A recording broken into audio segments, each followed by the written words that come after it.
నమస్తే దోస్తులు అందరికీ. ఇక ఈ రోజు అయితే రాత్రి మిగిలిన అన్నంతోనైతే బజ్జీలు అయితే చేసినగా.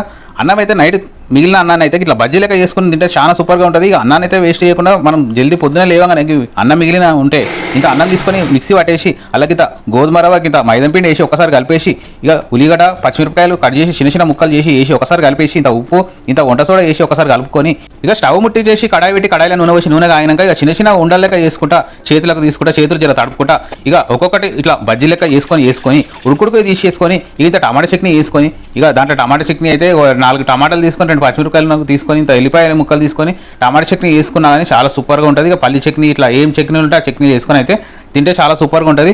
ఇక ఇంత సింపుల్గా అయితే చేసుకోవచ్చు. ఇక మీరు కూడా ఒకసారి ట్రై చేయరు. మన ఛానల్ అయితే వీడియోస్ అయితే అందరూ చూస్తారు కానీ లైక్లు అయితే ఎవరు కొడతలేరు, మరి సబ్స్క్రైబ్ కూడా చాలా మంది చేస్తలేరు. ఇక ఛానల్ కూడా జర ఫ్రీజ్ అయిందేమో, వ్యూస్ కూడా తగ్గిపోయినాయి. జర లైక్ షేర్ సబ్స్క్రైబ్ కొట్టుర్రి. మంచి వంటకాలతోనైతే వస్తా. మీ లక్ష్మణ్.